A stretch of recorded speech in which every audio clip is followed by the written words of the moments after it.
The first 3 weeks of the eruption here in Hawaii, crazy things would happen in the middle of the night. A new fissure would open up and it would threaten a new neighborhood. Thousands of people were evacuated from their homes. I started the Hawaii Tracker Facebook group to help people understand what's going on and get their questions answered. Hey, how's it going? We're live. This is Fissure 20. We had hundreds of people all throughout the neighborhoods sending in videos, articles, and images. We spent a lot of time making sure the accurate information gets out. This is live. Still lava moving. They weren't just sharing a story, they were helping their neighbor. If a family was being evacuated, a group would just jump in and help out. So it was huge. They were watching out for each other. Hello everybody, thank you for coming. Thank you for the support from everybody. As we go through this, we're growing closer together as a community. When tragedies like this strike, you really realize how much you need each other.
Hello, everyone. I'm geologist Philip Ong, here with Mr. Dane DuPont from HVERI, the Hawaiian Volcano Education and Resilience Institute.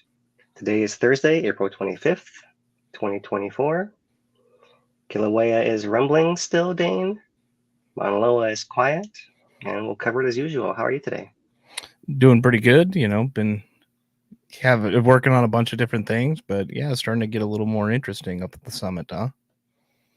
Yeah, it's kind of been a little bit of the same song and dance for the last 7 months, really. But it's freshening up here, doing something a little bit different than the last few weeks. So we'll cover that and see how it fits in the bigger pattern here. Yeah. If anybody has any questions or comments, I think we'll be doing a two-parter again today with the update up front and then a little bit of the Volcano Awareness Month, diving into that in the second half. So if you have any questions about the update or current activity, put a question in the front half and we'll get to it. Yeah, and our Volcano Awareness Month presentation this week is the one by Dr. Arthur Jolly, which is how we monitor volcanoes using earthquakes.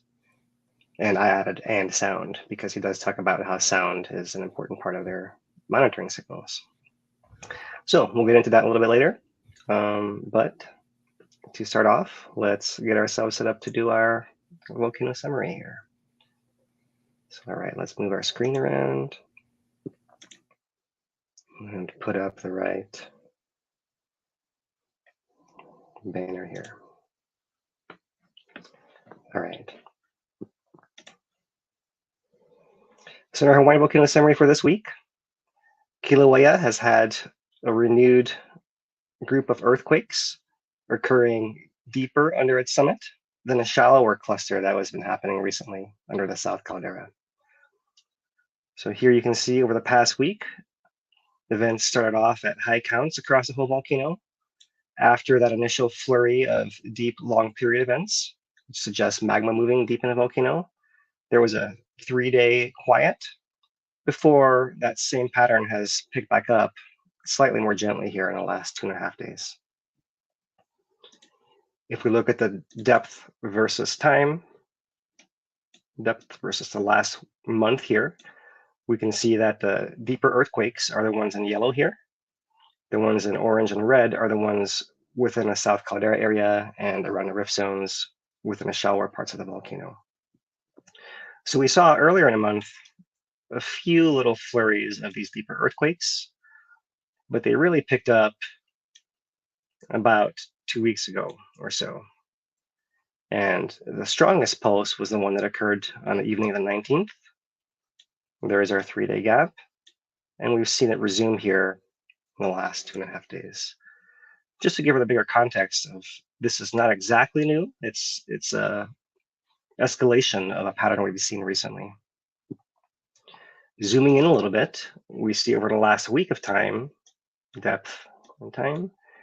Here is that large cluster that initiated the change in the USGS approach to this. The USGS has since gone to providing daily updates as they consider us now in a state of heightened unrest.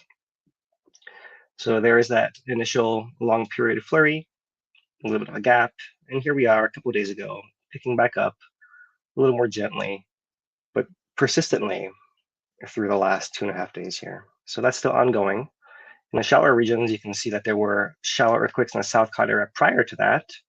And then following that, and you can see here, they're a little bit alternating towards the end. But as time goes on, it would not be surprising to see both of these activate at the same time as the volcano builds more and more pressure.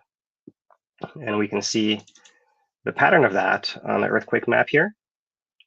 Underneath the caldera in yellow, deeper down, this is a depth of 5 to 6 miles or 8 to 10 kilometers. And the South Caldera showing in orange here, continuing a pattern we've seen recently. What is new is this cluster in the East Rift Connector, sometimes known as the Upper East Rift Zone, that is likely part of this Hokuae triangle that's still adjusting and moving.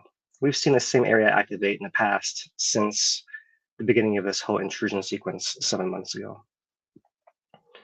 And just to show that it's not just the earthquakes, but the ground tilt, here's a last month of ground tilt at Sand Hill, showing nearly 50 microradians of inflation along this green component. It's quite significant. So we'll still wait and see what Kilauea does next. She's still filling with magma pretty robustly, but she's able to stretch and accommodate all of that underground. And the question always is, which one might overtake the other? So we'll just wait and see. On Mauna Loa, looking at a similar kind of plot, depth versus time. For the last year now, we see that most of our recent earthquakes have been shallow. Mauna Loa has had pulses of deeper earthquakes as well, but much, much deeper than the ones we discussed in Kilauea here. So it's still in its own recovery and recharge pattern. Magma is still flowing to the volcano as well, and she's adjusting against Kilauea. And that's our Hawaiian volcano summary for this week. So I'll turn to the volcanic hazard summary, and we'll once again turn to the air quality alert page from the Hawaii Volcanoes National Park. And you can see everything is in the green on the map all around the summit of the volcano here, closest to the emission source down in here. The USGS most recently reported 52 tons per day of SO2 coming out. I believe that was on Tuesday. And that is a very low value for the volcano. However, in absolute terms, that's something that could be of concern if a person is sensitive and nearby to those fumes. So take precautions if you're in a park visiting or if you're one of these sensitive individuals. As far as elsewhere in the park, we do have these charts that are updated. You can see a little bit more of the history. Everything's been in the green. We do have this anomalous station at Kahuku SO2, which is looking the same as it was last week. So something's probably wrong with the station, or something's happening near the station there, but it's unusual for it to be that constantly high and that red the entire time. I suspect some problem with the instrument there, especially since nothing in between and nothing else on the map is showing any signal of gas. So fairly clean air out there right now. Moving on to our visual observations. We do have a brief release from the USGS. Drying out at Kilauea Summit was posted last week. So here we see Dr. Matt Patrick looking inside one of these webcams and drying it out. And I read a caption for you guys here. Let's see, where does it show the caption here? Well, here at the top. Staff visited the site on April 18th to replace desiccant and to dry out the enclosure. So it's been really rainy in the recent weeks, and some of that moisture made its way in. So we routinely go and switch out and clean out their housings for these cameras so they can continue to operate well. So there's one. Here's another one of these images here. Kind of looking a little more. The top of the box open. Looking at some of the fume there. This is not the highest resolution here. Let's make it a little bit better. There you can see some of the fume rising from that central plug on a lava lake.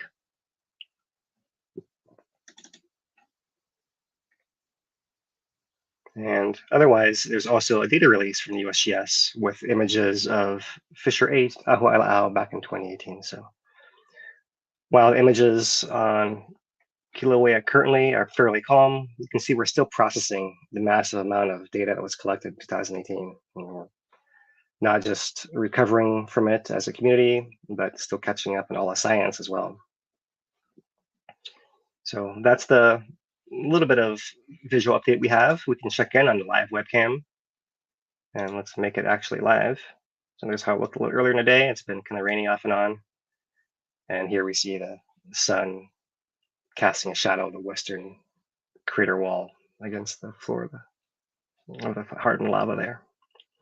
So nice, clear summit at Kilauea today. And we'll move on to our monitoring.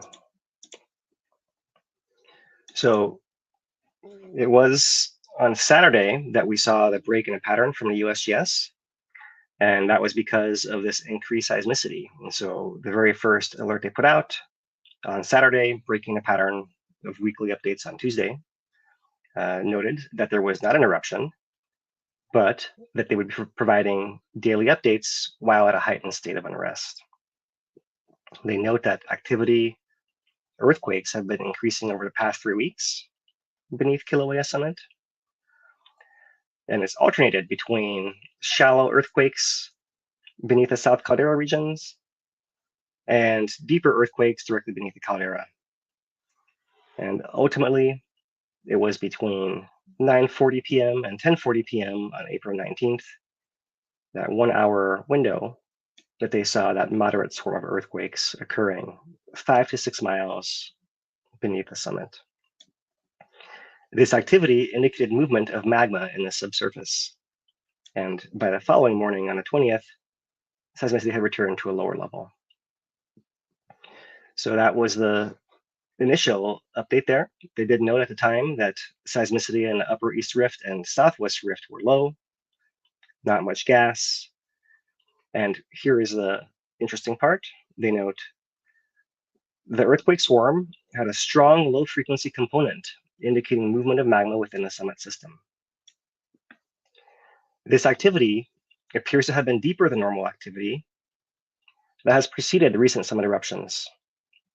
So that's just showing that it's not exactly the same as some of the other recent swarms. At this time, it's not possible to say if this will lead to an eruption or simply remain below ground. So one potential, if it were to erupt, would be within Kilauea Summit and away from any people and any infrastructure. So That was the first one. They've been releasing updates daily since Saturday. But before we get into any more updates, I thought I would highlight this depth of 5 to 6 miles, 8 to 10 kilometers beneath the summit, so we can try to imagine what this actually looks like. So here is the USGS cross-section, one of the many cross-sections. This is professional paper 1801. And in kilometers, depth beneath the surface over here, 8 to 10 would put it right down in here. So this is the base of the décollement. This is the base of the whole volcanic pile against the old sea floor that moves and slides back and forth. And sometimes that thing flexes and causes extra earthquakes and these long period events, which we can get into more perhaps next week if they continue. We've discussed that in the past many times. And so it's in this pipeline coming up below the South Caldera Reservoir, below the Halemaumau Reservoir, below the seismic southwest rift that we've seen active recently here, and below the east rift. So pretty far down there, not as deep as to be down in the mantle of the Earth. So it's still within the stack, but it's at the very bottom of it down there. So this is what we're imagining is potentially there's extra flow, or the flow is resonating in such a way that we're getting more of these long period events right now, right? So in my mind, I imagine it's like a bigger slug of magma coming up and through, and you can see if it's coming up and through, it's going to come to the South Caldera and then propagate through the rest of the system that way into the southwest rift and up to the summit and wherever else it can fit into or needs to fit into to accommodate that pressure. Right? Much of the magma that comes into the volcano gets accommodated underground without it actually erupting if the volcano can just stretch and make space for it underground.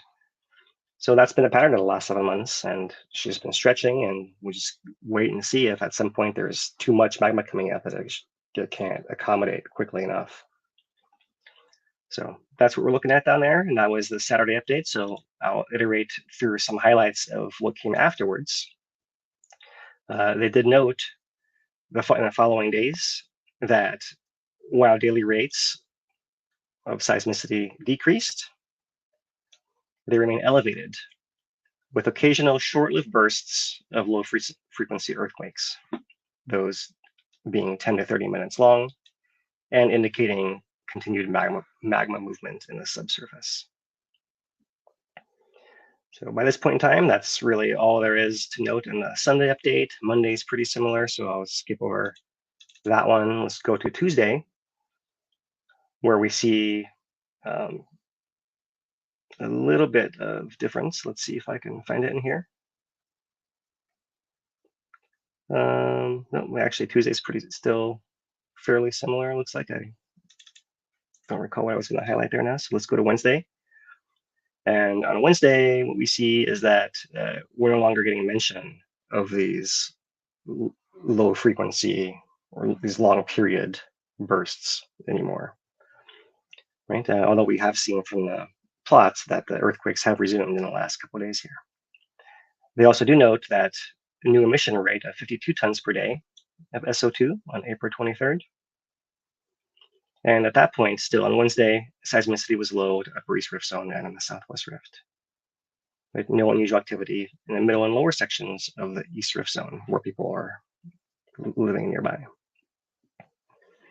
So that was the update yesterday. And then to bring it today, today's is the most current and adds something else once again. And what it adds is shallow earthquakes have now also been observed beneath the upper east rift zone over the past 2 days.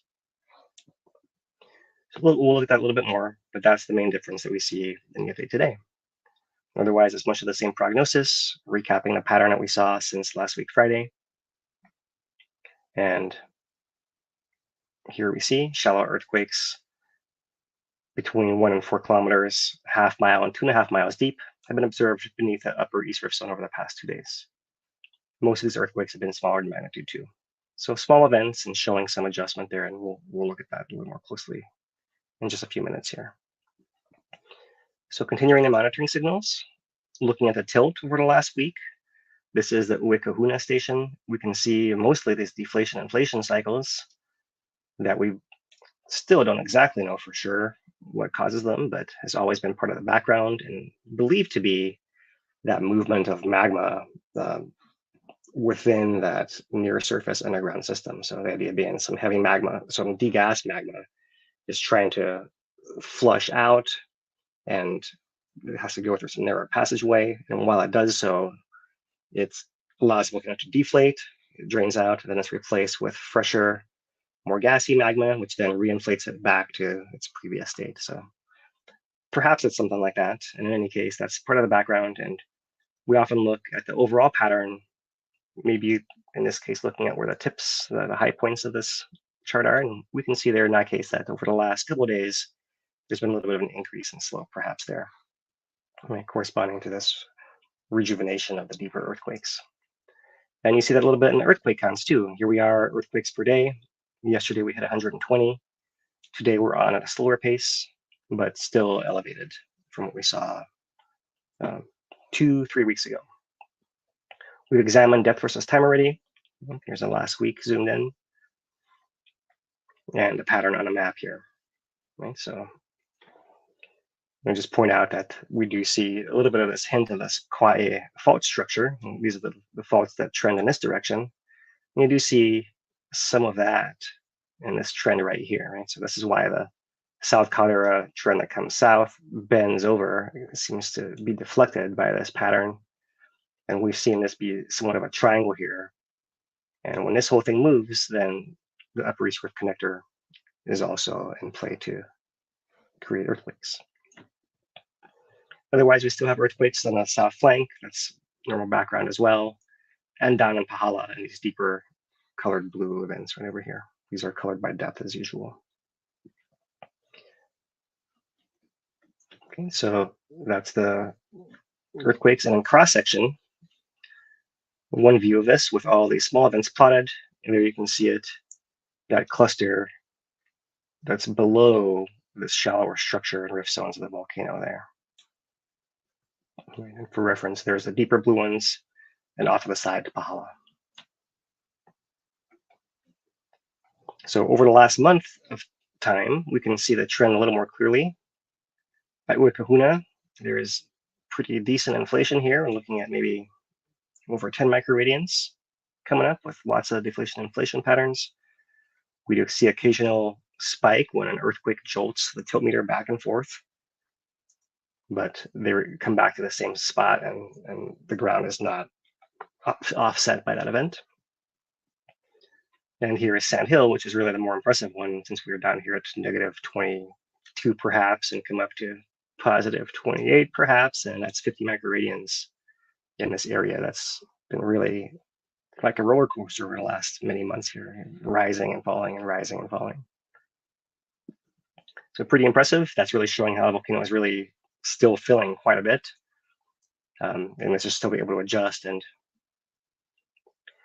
the interesting thing will be to see if these deeper earthquakes lead to some change in the shallower regions in the near future. So there are the month earthquake counts and just raw without the depth, and there is our recent peak.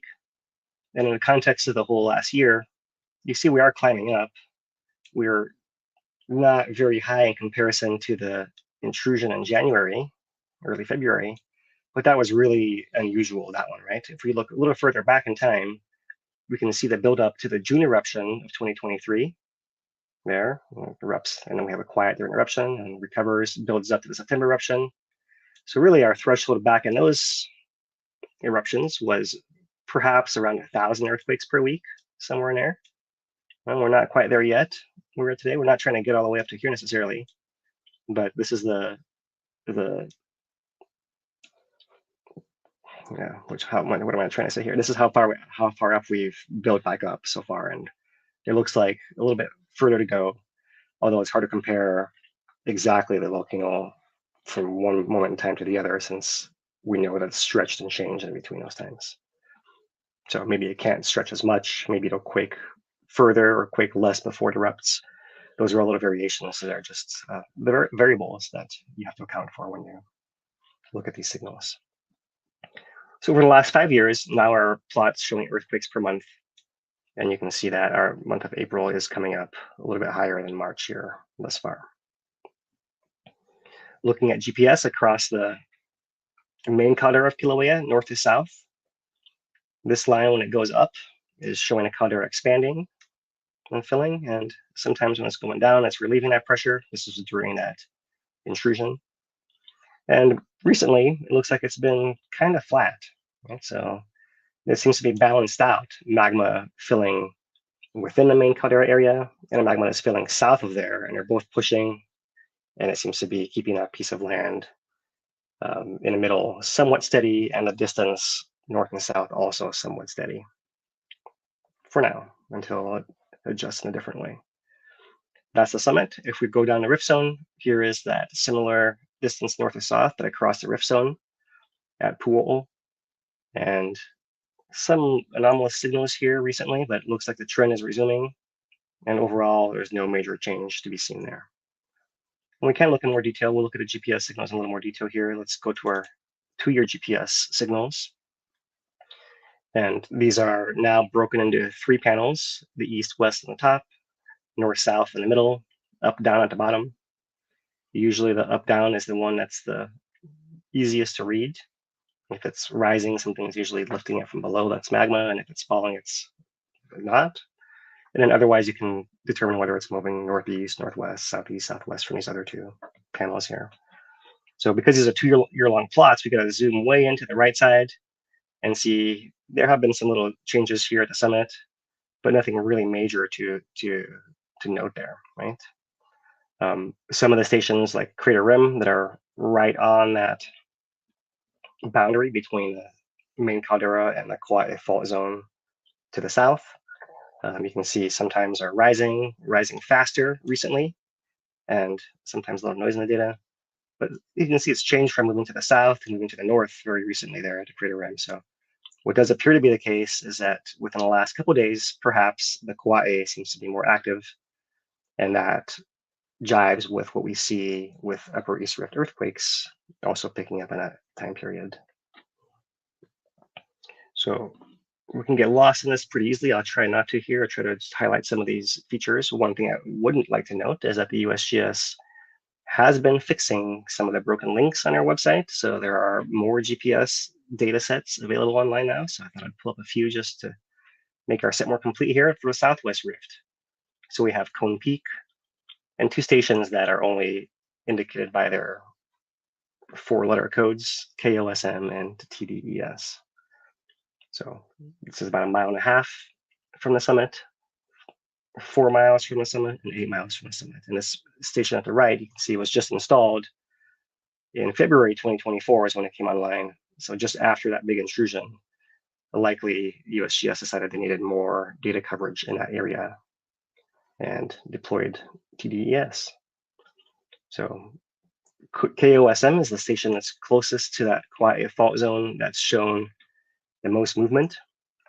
So you can see it's in August of 2023 is when it began rising quite quickly, and a few slowdowns. It dropped down when that intrusion occurred as magma flushed further down the system to the southwest of it. And since then, it's built back up, climbing upwards, and you can see now that it's actually higher than it was at the time of that intrusion. I can't compare it exactly apples to orange, but noteworthy how much the ground is still moving over there. Right? And some of the areas that where you can see where it was moving quite quickly to the west, maybe it's bouncing back. So there's a lot of wiggle happening right now and adjustment between these different inflation centers in the volcano.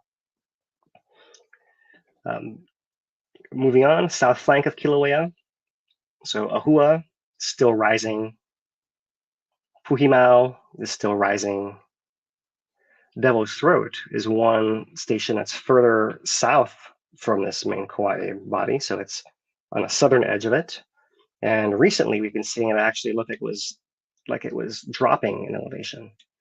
And just recently, there is some noise, but it does appear like the average is coming back up now. So it seems like that area of inflation on Kīlauea has also reoccupied the full Kīlauea all the way south to Devil's Throat. So that's part of that little new wiggle we have going on here. And Kalapana Trail, a station that we've been interested in over in a rift zone for a while, because that is one of the gatekeepers, right? That's one of the piece blocks that can either open or close that pathway into the East Rift from the Upper East Rift connector. When it's moving to the north, it's closing it, but recently it's been going to the south, and that trend has been continued for quite a while now. So it's still ongoing. And even as far over as Kalapana Trail, we're seeing a push to the east from this Kīlauea block, trying to move south into the east. So still a lot of adjustment happening, including down in the lower southwest rift. So if we go down to Ilimakule, that ground was not really rising that much ever. It's pretty far southwest. And it had been moving to the south previously to this intrusionary pulse. It seemed like it was going a little faster at first, but now that may have slowed down and maybe back to the background level down at the lower parts of the southwest rift. And similarly here for the east and west signal as well. Hilinapali is a little closer up the hill towards the summit. And you can see that it also seems like it maybe flattened out a little bit in its eastern movement, although maybe resuming slightly here. And its southward movement is pretty similar to before the intrusion as well here. Maybe it's still moving a little bit, but more telling would be this up and down signal right here, where you can see clearly it was rising up this whole time. And now there's some ambiguity at the end where it looks like maybe it's a little flatter or something turning around going on there. All this to say that maybe the magma is not reaching as far down the southwest rift as it was last week and previous weeks. And maybe that's why it's pushing out of Kauai a little further. Maybe that's why it's activating the upper east rift connector and causing that whole propagation there. So other areas, Pukanene actually have flattened out quite a bit, maybe pulse back up, and we'll see what happens here again. But that's how every piece of land is moving slightly differently on this volcano to try to accommodate this whole pressure buildup. Okay, so to make it complete here on the East Rift, we can note that all the stations are going down, and they do move away from the summit area, so to the southeast for the most part. So down in the southeast at Kaneohamo, down in the southeast, 11 miles east at Kamuamoa, down in the east here as well at Pu'o'o, all the way across, it's the same pattern. So nothing to worry about in the lower East Rift. So that's the monitoring signals for Kilauea. And we can turn to look at the earthquakes a little more closely. So let's come to our recent earthquakes. And here we have the USGS map that's colored by depth. And here I have all the earthquakes for the past 2 weeks. And so we can examine the whole island as a whole. We have all its background. The blue ones are deeper down, so they're all over, as well as clustered in Pahala near the source of the hotspot. So looking at the shallower events, the oranges and the reds, it's interesting to note that there is quite a bit of clustering here. It's not very high intensity, but a fair number of events on the southeast flank of Mauna Loa, which is the area that adjusts between Mauna Loa and Kilauea volcanoes there. And so that's the one that gets pushed back and forth. So that tends to be mobile, and probably more likely Kilauea pushing against Mauna Loa than the other way around at present right now. But we also see on Mauna Loa's west flank a little bit of this usual background. It also moves as well. It's typical to see earthquakes in this area as well. They just seem to be clustered a little bit more in the last couple of weeks, but interesting to note that they're also present on this map. So let's zoom it in a little bit, coming into Kilauea here, so we can see this full pattern. And there's the yellows, the deeper events that are mostly under the main caldera.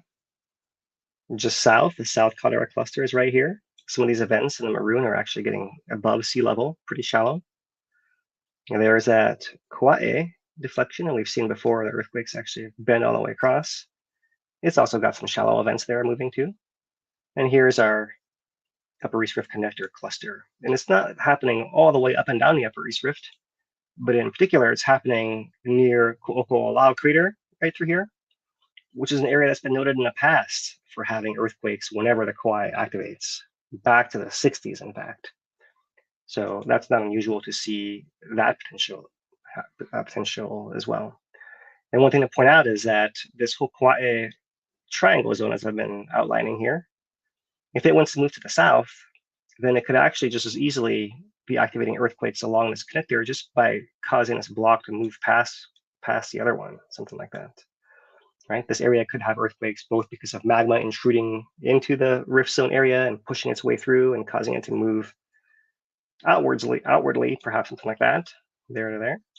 Or it could actually be this whole block pushing and catching on the side as well. So by itself, these are a little ambiguous without looking into more detail at the character of the earthquakes, which we don't have that information to go on right now.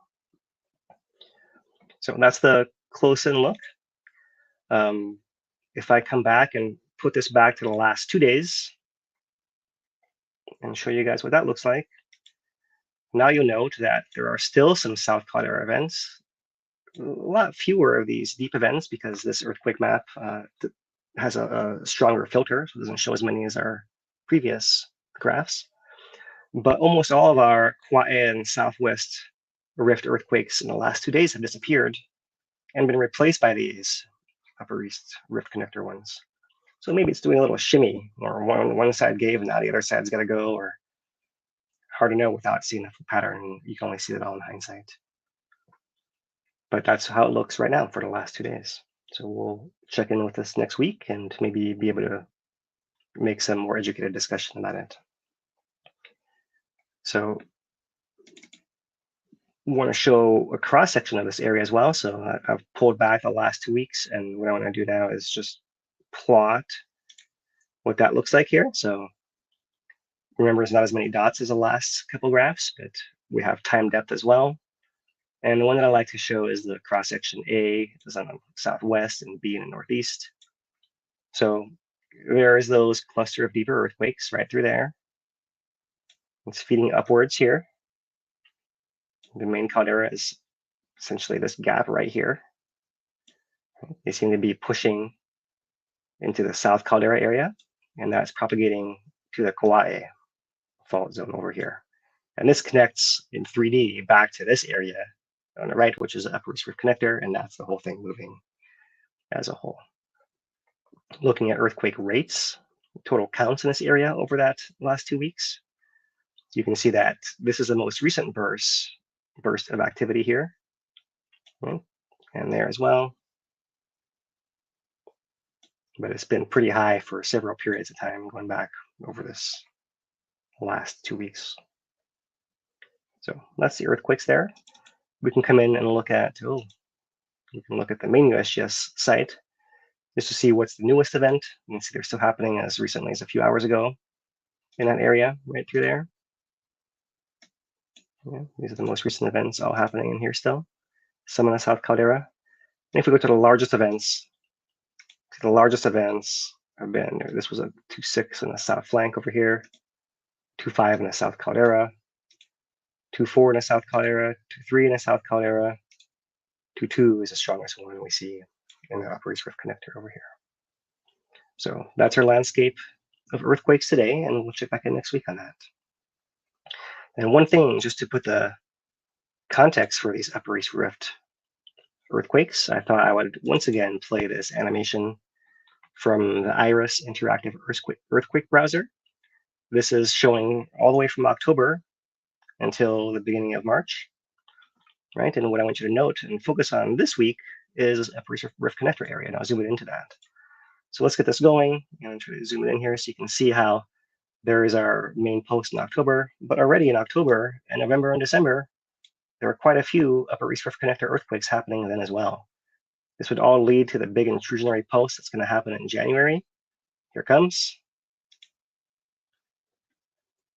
And you see we still have some of these events occurring just before that big intrusionary pulse.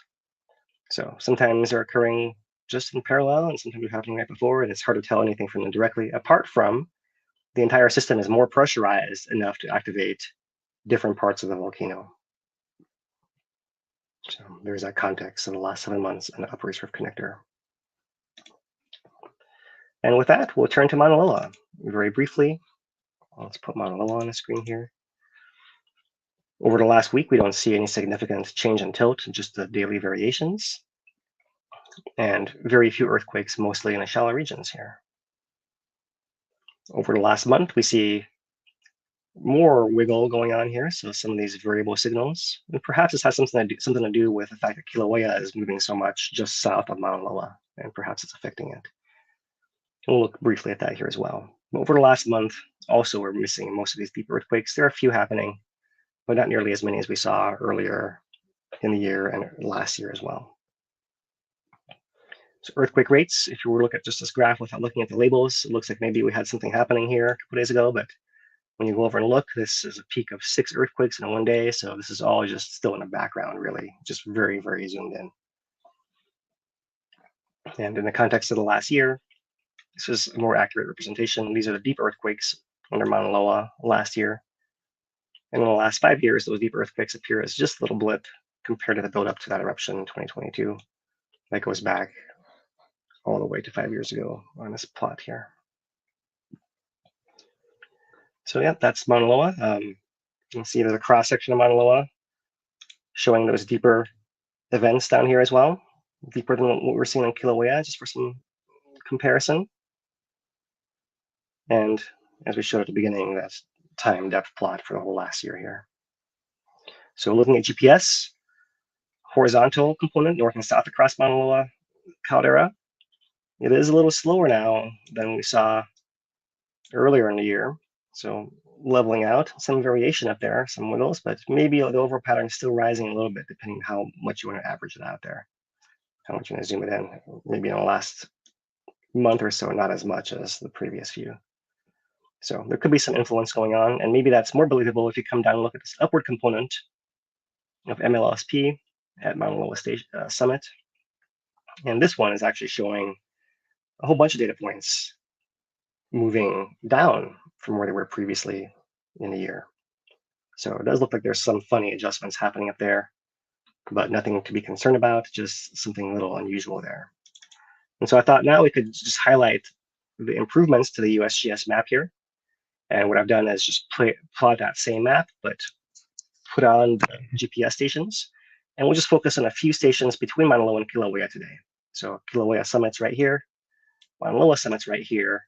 So Kilauea really aligns more so with Mauna Loa's northeast rift, and Mauna Loa Summit aligns more so with Kilauea's southwest rift. That's kind of a little bit the direction of movement of these flanks and how they relate to each other there.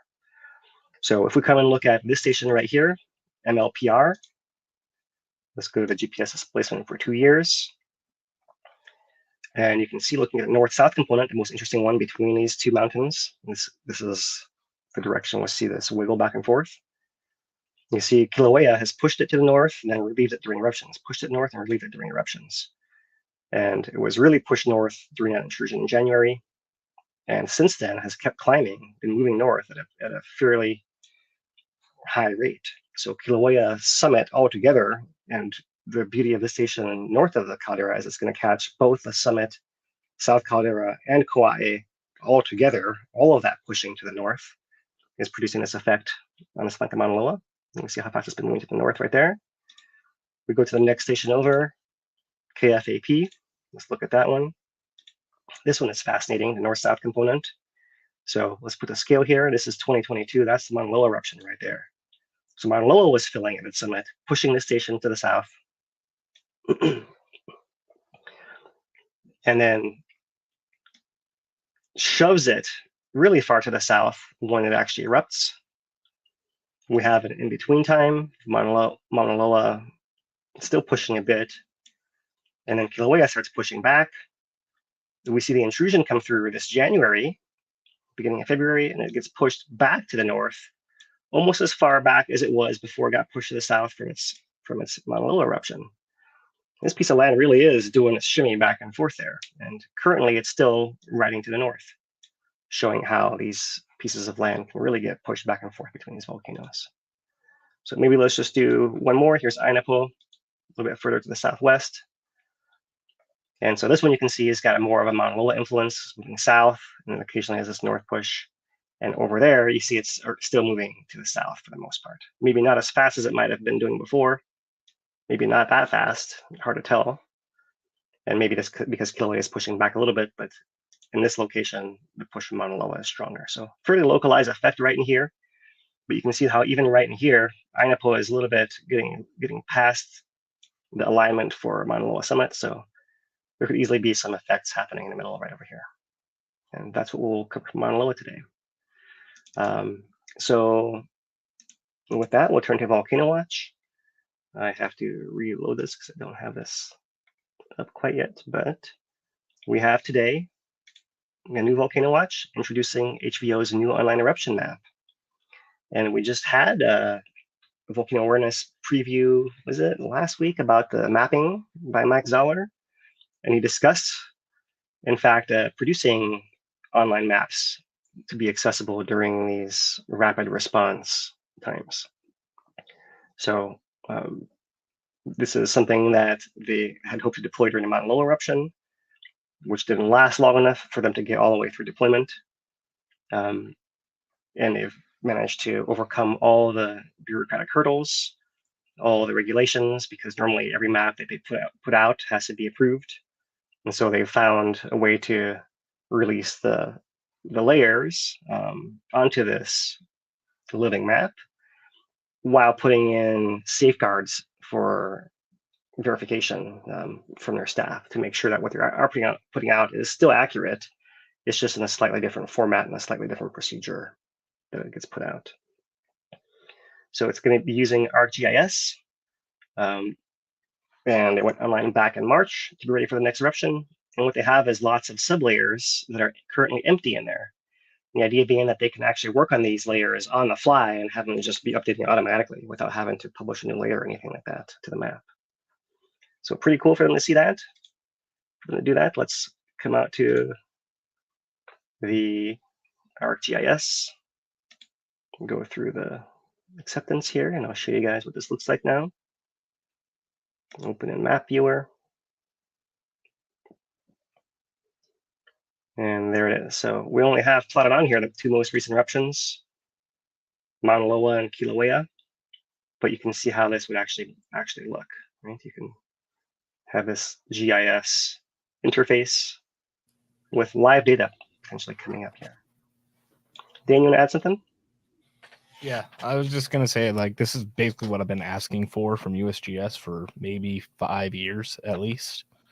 This type of interactive map that people can then take it and download the shape files, upload onto whatever they're doing. And now we have data continuity across all the different places using the same data source. And it's easily accessible. I was playing with it earlier. It's, if you've dealt with scientific databases before or archives, it's similar. It's pretty, you'll have a similar feel, but once you can get to the map layer here, that's really where it starts to shine. Right.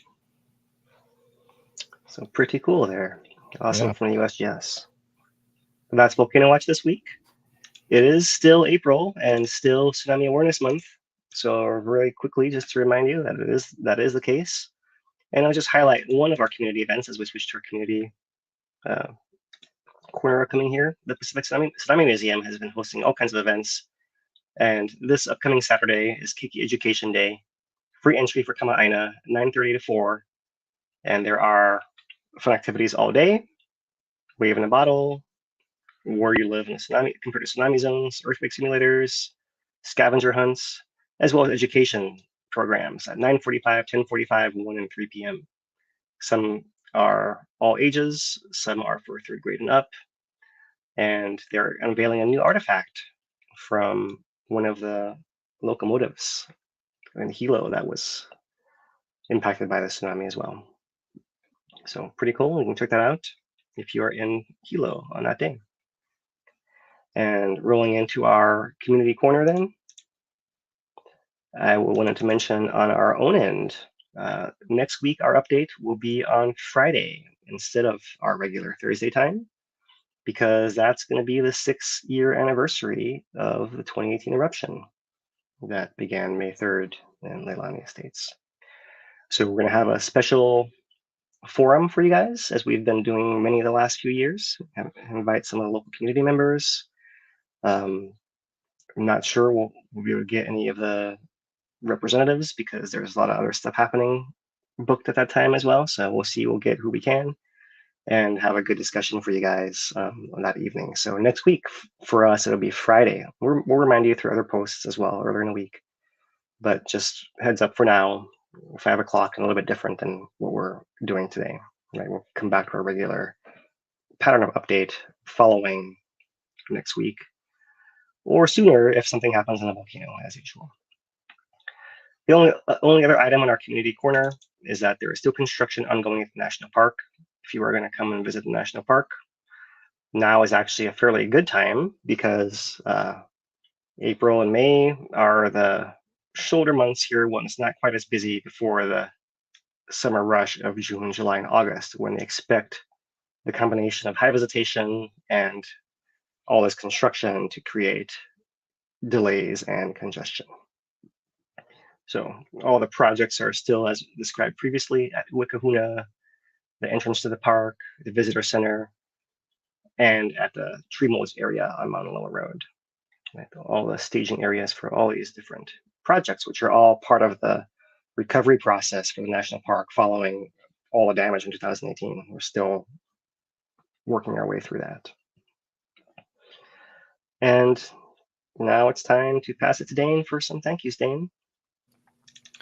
Yeah, I'd like to thank everybody that tuned in today. First and foremost, we rely on viewers like you to get the information out there. The likes, the subscriptions, the shares, all that stuff really does help. I know all the YouTubers talk about it, but it's for a reason. And if you could hit those buttons, it would help us out a lot. We do also like to thank our supporters that donate to us directly. Those would be made either through the super chats, but more ideally through the HVERI.org/donate. Let's pull that up. Here we go. And we take donations there, which are tax deductible. So make sure to remember that next year, about this time. And we do want to thank also the County of Hawaii with their support through the Kilauea recovery grants, as well as Puna Strong program, to help us get this whole thing operational and off the ground. They've really been fundamental in getting this thing going. So we'd like to appreciate them. And we do have one super chat come through. Or two, sorry. We had one from Scotch Ed who said, much mahalo, HVERI, 2P, crew, Carrie and Dano. Hey, Kilauea, poke. Well, appreciate the support there. And then we had Dennis come through saying, popping in with a $20 super chat, says, popping in real quick before bed. Appreciate the hard work by everyone. Appreciate the support there. All right. I think that gets us through the thank yous and everything. I did not see any questions come through. If anybody has one, now would be the time. But otherwise, I believe we can proceed. I am glad about that map thing, though. Like, I've been asking that. And if you watch the full video from the mic thing that we did last week, in the full video, there's me in the crowd asking about this exact thing again for like the 10th time. So it's great to see this done. Yeah, I figured I would cut you asking for the 10th time since we've heard that before. Just cut to the, here's the map. This is great. Yeah, right. Mahalo, yes. All right, so along that same spirit, we'll once again present a shortened version of a volcano awareness presentation. This week, it's going to be earthquake specialist Arthur Jolly and how do we monitor volcanoes using earthquakes? And I keep adding in and sound because he does talk about acoustic sensors as well. So let me get our screen set up for this and we will roll this 19-minute video here for you guys.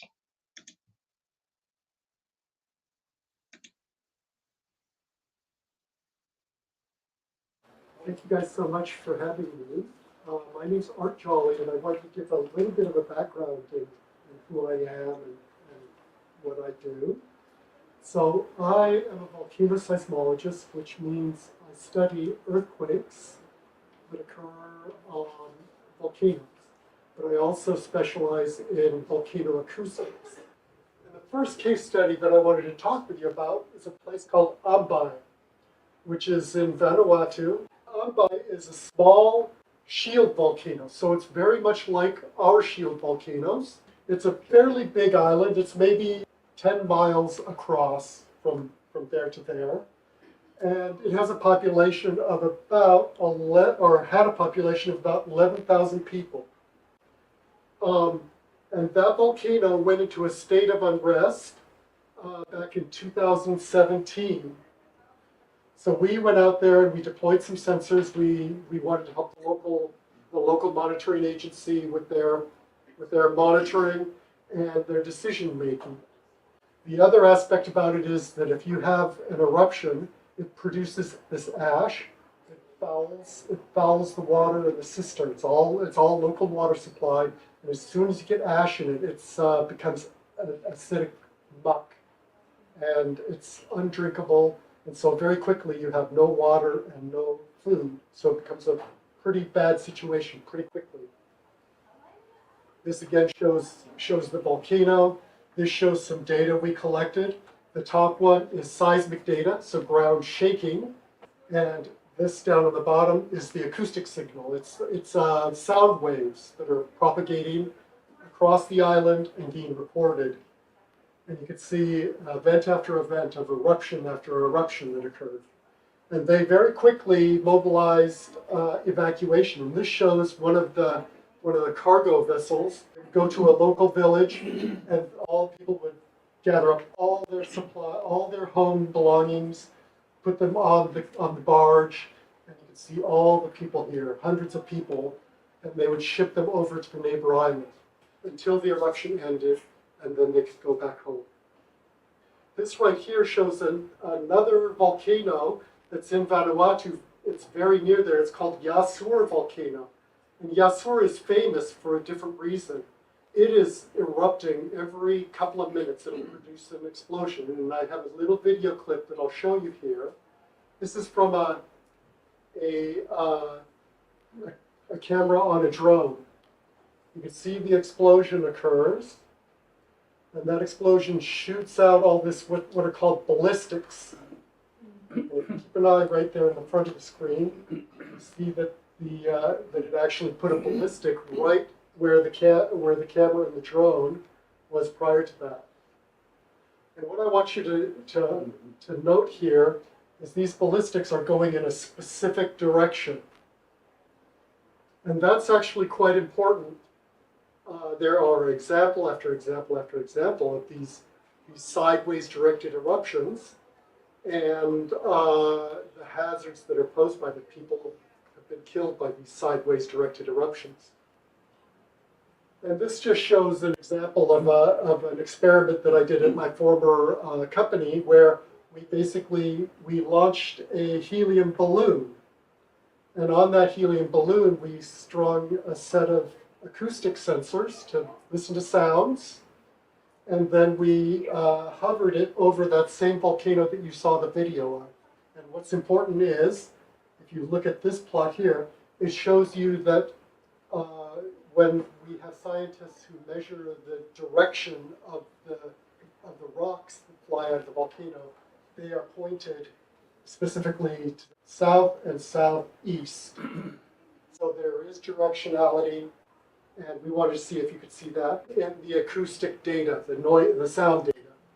And this shows that the brighter colors means stronger acoustic waves, blue means weaker acoustic waves.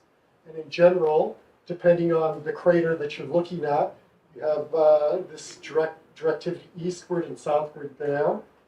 And there it's more vertical in the northern crater. Let's shift again. This time we're going to go to Tonga. And Tonga was the site of the largest eruption, well, certainly of this century that we're currently in, and sits about 100 years when Krakatoa erupted. And so Tonga, again, it erupted in 2022, started 2022. And initially, there was an eruption back in 2009, which was a very near surface underwater eruption. And that eruption, there are two islands out by this volcanic vent. And those islands, because there was an eruption, it created a beach that connected the two islands together.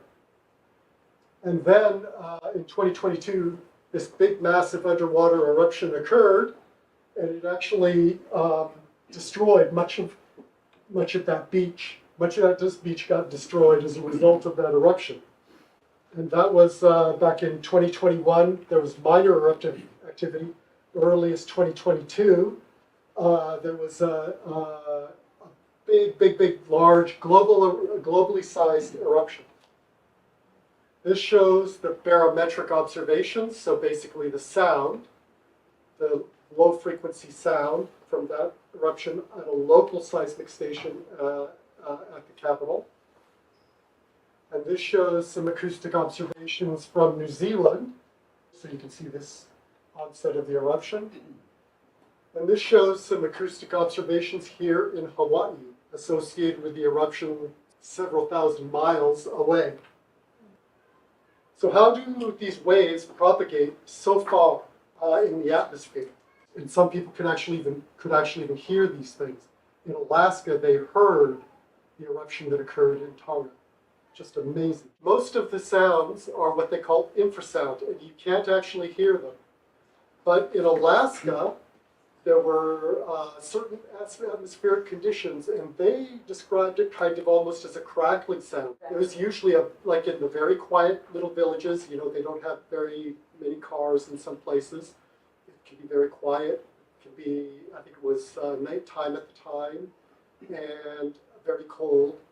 People could actually hear that sound. This is down in the South Pacific. This is Manawai. You go all the way over here to the mid-Atlantic. And in the mid-Atlantic, there's this place where they have some acoustic sensors. And those acoustic sensors actually picked up Manawai eruption. Not the Tonga eruption, but a different eruption called Manawai. So this thing propagated all the way into the ocean, 1.5 kilometers a second. So you're talking to go from here to here, it's hours, maybe even a day or so. This is water. If you have an ocean basin, you have depth down to about 5 kilometers in the ocean basin. And this shows the velocity that a sound wave in the ocean would propagate. And the minimum velocity is about 1,470 meters per second. And what's happening here is this thing called hydroacoustic ducting.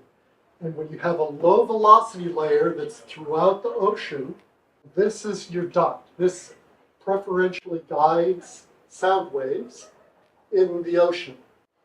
Now this goes back to Tonga. With further distance, it actually goes, and it goes all the way around the Earth. And this is where the waves go out around the Earth, and then they come back together right there in northern Africa, and then they propagate around the Earth again and again and again. These are days. So it took about a day and a half for this thing to propagate around the Earth. So we talked about this simple example of propagation in the ocean. In the air, there are also these things called waveguides, and they are very efficient ways of propagating acoustic signals in the atmosphere. And this happens because you have various layers in the Earth. You have the troposphere, stratosphere, mesosphere, thermosphere, and those have different temperatures and velocity profiles, and there are preferred elevations above the Earth where you can guide these acoustic waves very efficiently. This really is supposed to show the effect of wind. And if you look at trade winds, they're going mostly in a certain direction, and that means that wave propagation eastward is going to be different from wave propagation westward. And so you can get more efficient propagations depending on the wind patterns. And that's actually well modeled. Now, we'll zoom back into Mauna Loa. This shows the Mauna Loa summit. And these yellow blocks show existing acoustic arrays that we have around the volcano. If you have sensors in an array, so you have them apart from each other, then they'll see those waves, and then it can point back to a direction where the waves came from. And in this case, really disorganized, not very coherent, and then it starts locking in to a specific, here, a back azimuth. So not very good, and then it locks into this very nice, tight azimuth. And it says you have an eruption likely to be occurring in this direction. And it confirms, okay, there's an eruption occurring, or maybe the eruption has migrated and moved to a different fissure. The one thing about acoustic processing, it doesn't give you any kind of forecasting capability. It just tells you if something's happening, or it can tell you if something is evolving, like it's moving to a different place. Okay, this has moved to a different place. What are the implications for a population or a highway that might be in the way of that shift? So that's where the value of that kind of process. Earthquakes are more useful for actually doing things like forecasting or giving early warnings about impending activity. Most of us really know about standard rock failure. Okay, an earthquake occurs, the ground shakes, and that's just basically the rock fractures and you have slip along a fault. Okay, that's what 99.8% of earthquakes in the world look like. And their process is rock breaking.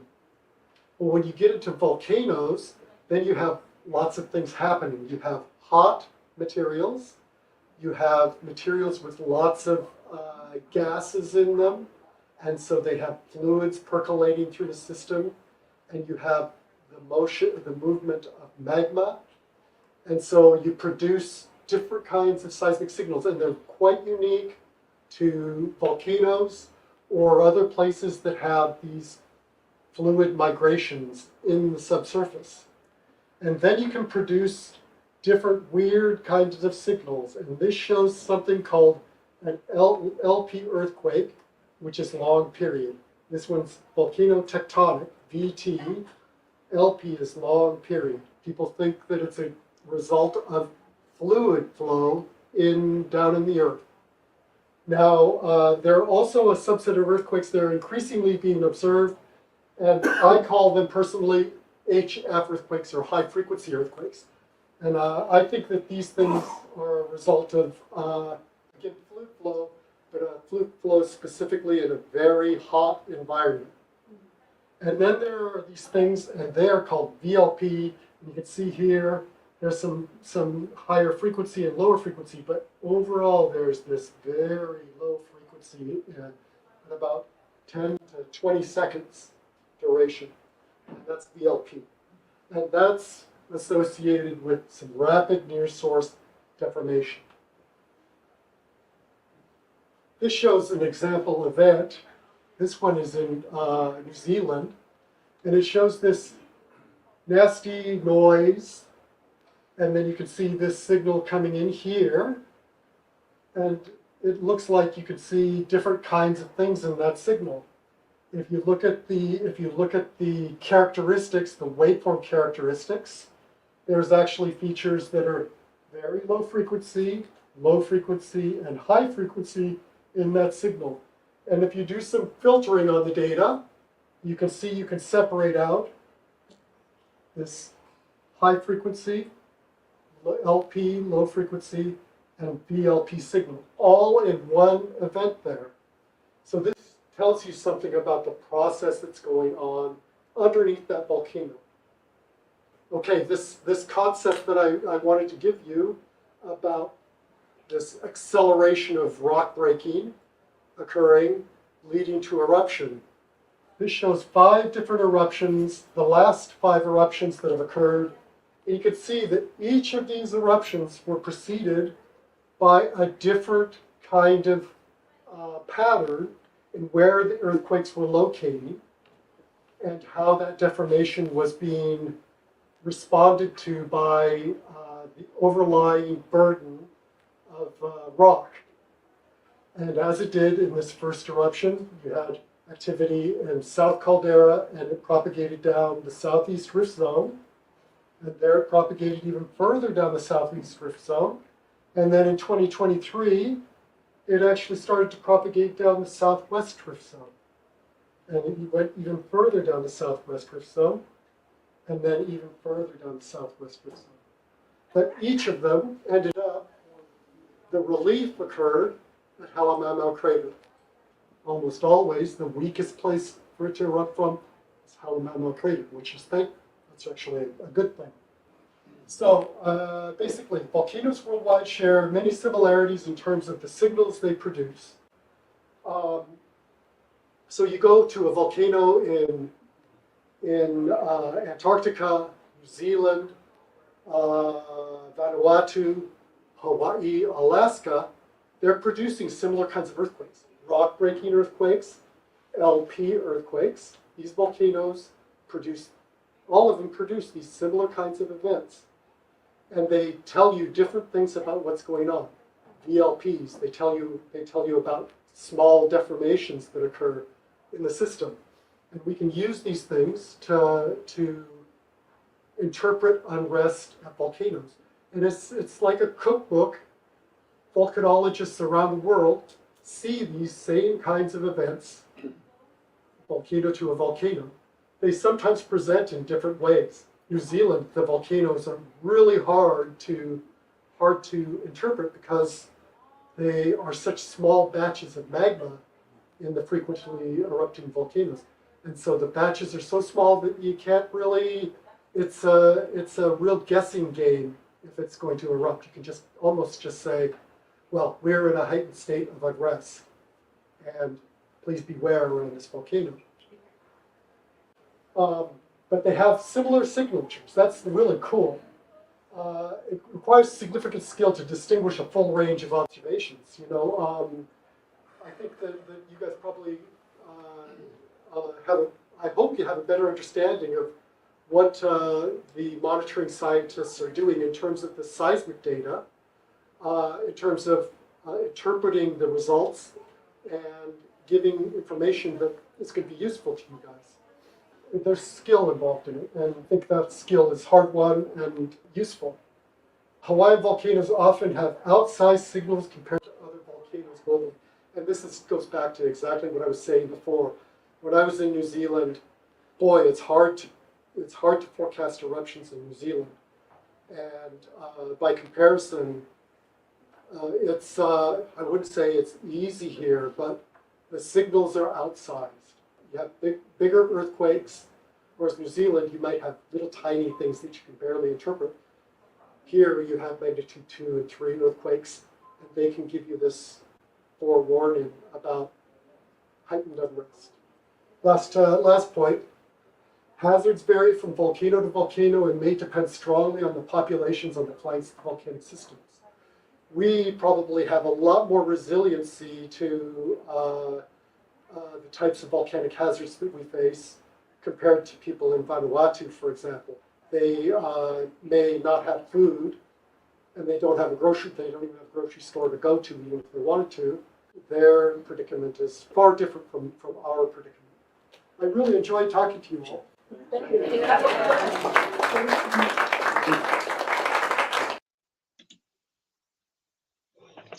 All right, so that was Dr. Arthur Jolly and a little recap of the using earthquakes to monitor volcanoes and sound as well. Yeah, so fascinating. Dane, some thoughts?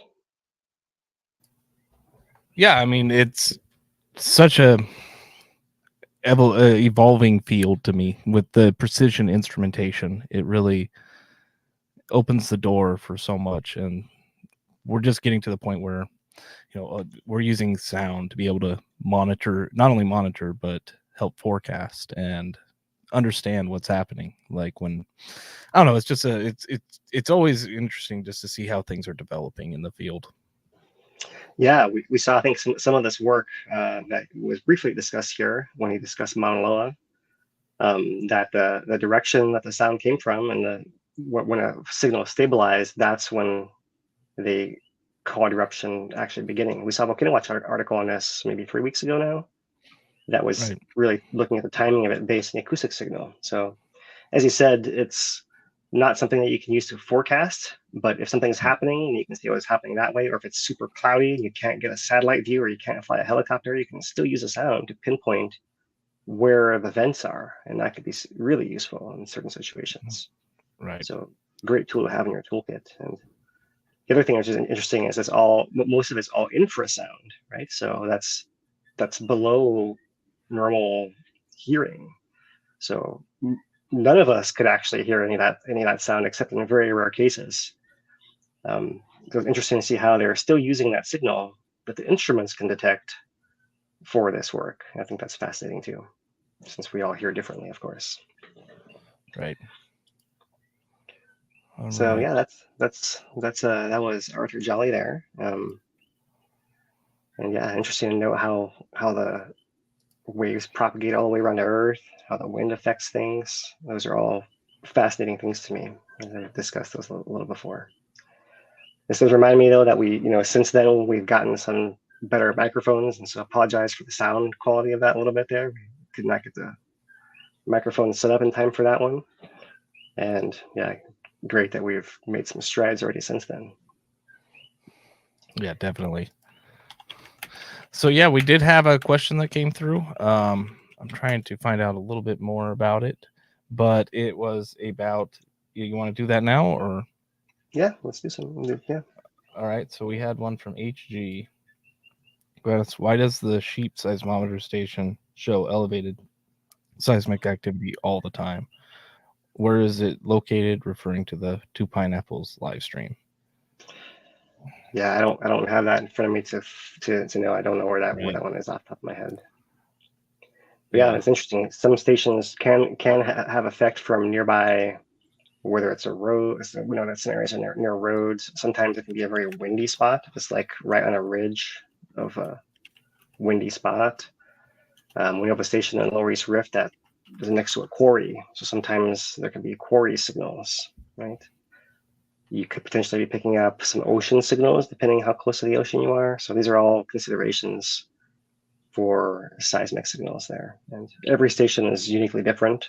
And that's why it's a good question to ask, where is the station? Because that might tell you which of those factors might be the best candidate. So without trying to pull it up and look for it right now live, I don't exactly know what that's what you consider. I'm hearing it's roughly Mauna Kea, the Mauna Kea seismometer. Yeah. So wind. All right. A guess of mine, maybe. Possibly, always a possibility. Yeah.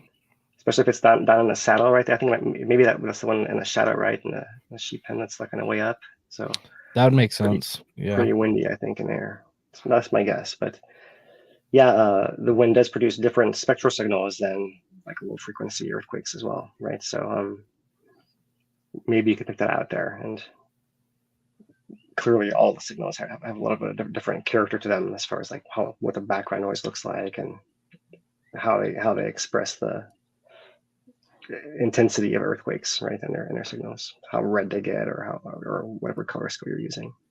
Right. All right. Well, I think that does it for questions. Just to rephrase, next live stream will be on Friday, May 3rd, the eruption anniversary live stream. I'm sure we'll talk about it maybe. Here we go. Just show this one last time here, and this will be a community live stream. If you haven't seen these before, we gather a bunch of members of the community that are still active in the recovery efforts and see what they're up to, see how they're feeling, see what they're thinking about the recovery process so far. Yeah, and that still includes roads still being built, discussion of Pohoiki Harbor, whether we dredge it, how much and how far. And yeah, so there's a lot still going on there, right? Yep. To discuss. So thank you guys for joining us today, and we will not be back at a regular time next week. It's Friday, as we've just been saying, just to remind you once again. We'll put out some other alerts as well. And unless something happens in the meantime, that's when we'll see you again. Anything else, Dan, before we hop off? I think that's it. Aloha, everyone. Yeah, mahalo, everybody. Until next week, from HVERI, Hawaiian Volcano Education, Resilience Institute, I'm Philip Ong, Dane DuPont, Daniel and Carrie Kaufman. Mahalo to our ASL interpreters, as always. I'm glad to have you back. And until next week, ahui ho. Aloha, everybody. Oh, okay, here we go. One more time. Aloha.